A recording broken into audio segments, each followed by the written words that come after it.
हरीश रावत जी का धरना था इकबालपुर गन्ना मिल पर और वहाँ पर तकरीबन 2 दिन का, मैं समझता हूँ 24 घंटे का धरना था। लेकिन वो 10 बजे धरना खत्म होने के बजाय धरना खत्म हुआ 4 बजे। अब 4 बजे धरना खत्म हुआ तो कारण क्या था कि इतना लंबा हुआ, पहली चीज़। दूसरी चीज़ ये है कि आखिर धरना समाप्त करने के पीछे का कारण क्या है? क्यों? क्योंकि जाहिर सी अगर अगर आप कोई धरना कर रहे हैं और आपकी मांगें ना पूरी हों तो आप धरना खत्म क्यों करेंगे? और अगर मांगें पूरी हुई हैं तो क्या मांगें पूरी हुई हैं, कितनी मांगें पूरी हुई हैं, क्या जितना भी बकाया राशि था, क्या सभी बकाया राशि का भुगतान करने के लिए सरकार मान गई है? अपने आप में सवाल है। इन सवालों का जवाब अभी जानेंगे हम। आशीष सैनी जी वहाँ पर मौजूद थे, तो मैं जानना चाहूँगा आपसे कि क्या निष्कर्ष क्या निकला उस चीज़ का?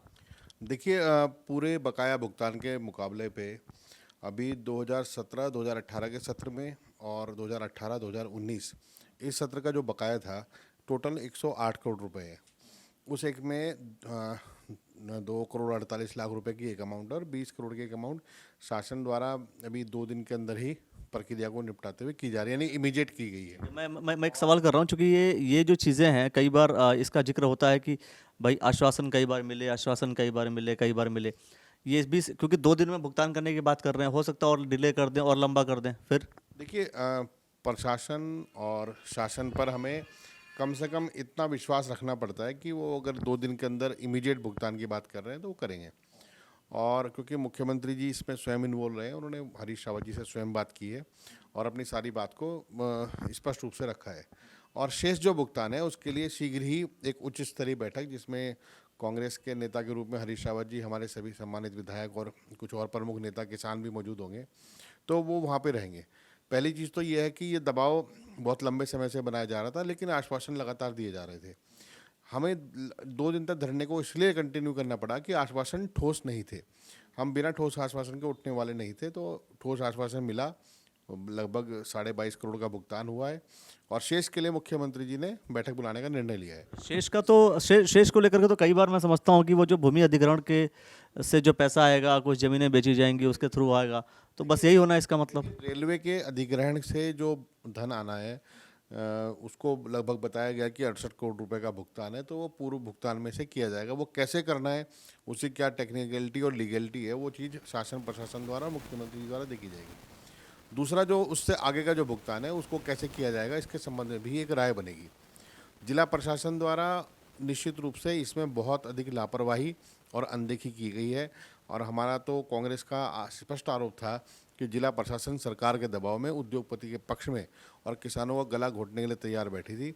हमने पहले भी कई आंदोलन किए, लेकिन आश्वासन पर जब भरोसा नहीं था तो ही हमें इसे लंबे समय तक रहना पड़ा। और आगे भी अगर जरूरत पड़ेगी तो हम इससे भी अधिक सख्त जो प्रदर्शन होंगे, आंदोलन होंगे, वो करेंगे। और साथ ही हम इस आंदोलन को किसान की चौपाल तक लेकर जाएंगे। हम क्षेत्र के किसानों को ये बताने की कोशिश करेंगे कैसे बेरोजगारी, महंगाई, भ्रष्टाचार और आज ये किसानों का जो भुगतान रोका गया है, फसलों का जो उचित दाम नहीं मिल रहा है, ये तमाम मुद्दों पर किसानों की चौपाल में चर्चा करेंगे, ताकि इस आंदोलन को केवल एक गन्ना भुगतान से न लेकर तमाम जो हमारे खुशहाली के और अर्थव्यवस्था जो हमारी कृषि पर आधारित है, उसको मजबूत अर्थव्यवस्था को कैसे कमज़ोर किया जा रहा है, तो उसके सरकारी जो जितने भी नौटंकियाँ हैं, हम उनका सामना खुलासा जरूर करेंगे। देखिए, कई बार ऐसा होता है कि पार्टियां जो होती हैं, ये पार्टियां अपने अपने तरीके से लोगों को अपने साथ लेने के लिए तरह तरह के काम भी करती हैं। दूसरी तरफ बीजेपी और कांग्रेस के दोस्तों, मैं साफ तौर पे आप लोगों से जिक्र कर रहा हूँ कि बीजेपी और कांग्रेस के जितने भी नेता हैं, जो लोग हैं, कहीं ना कहीं इस बात का जिक्र करते रहते हैं कि भाई इस तरीके से हम किसान का अच्छा करेंगे।